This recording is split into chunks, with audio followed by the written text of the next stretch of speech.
Some time ago I met a man by the name of Milat. I'm not going to get into where or when or where I saw him, but it was very intimidating meeting a man that's, 7 times serial killer, convicted serial killer in New South Wales, for the people who don't know. Yeah, very intimidating, you don't know what to expect. But I had a long chat with him, a couple of hours, and it was very interesting.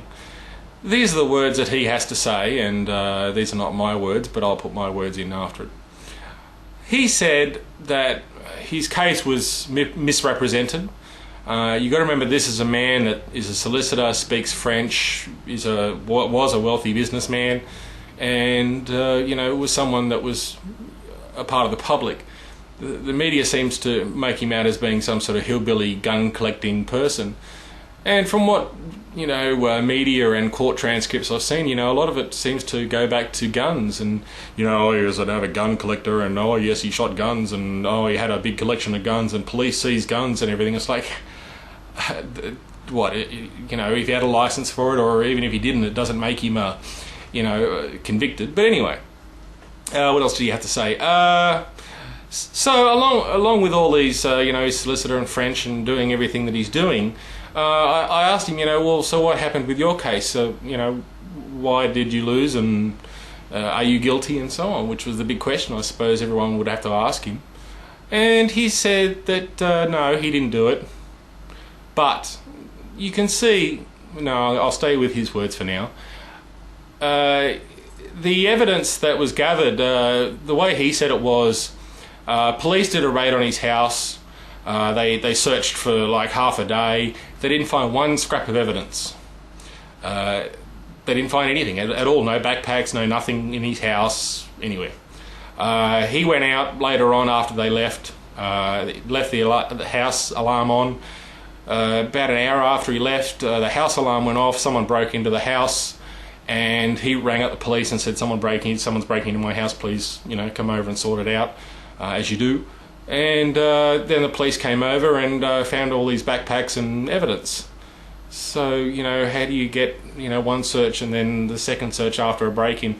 So that's one part of his defence. The other part was the witnesses that were called were very dodgy by the prosecution.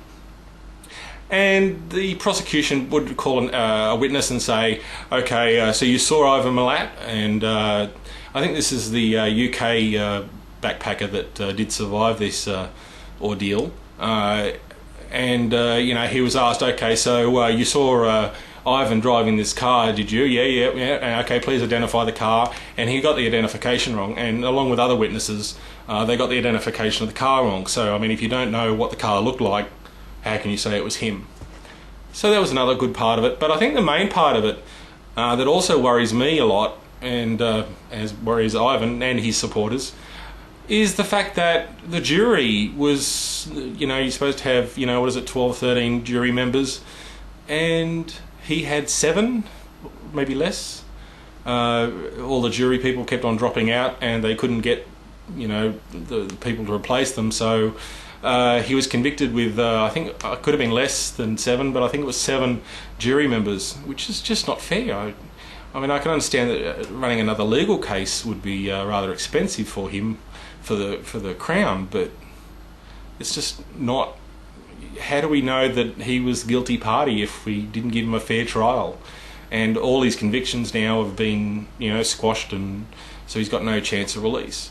The other thing he said was, you got to think of it this way: even if I'm guilty or not guilty, what's the point? I'm here for the rest of my life. I'll never, even if he did get out, he wouldn't get a job. He couldn't get anything anymore because he's so well known as being the backpack killer. Good point. Nice guy. He was not violent. Just talking normally like I do. It was very strange. I was expecting someone, very, up and violent or something.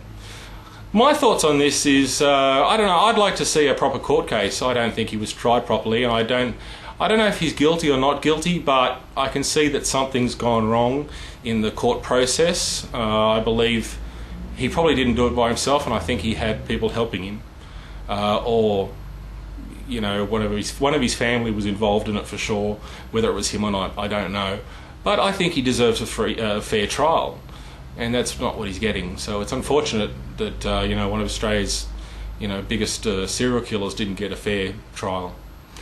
Anyway, that's what I just thought I'd share with you, his thoughts and my thoughts, and very interesting man. See you later, gang.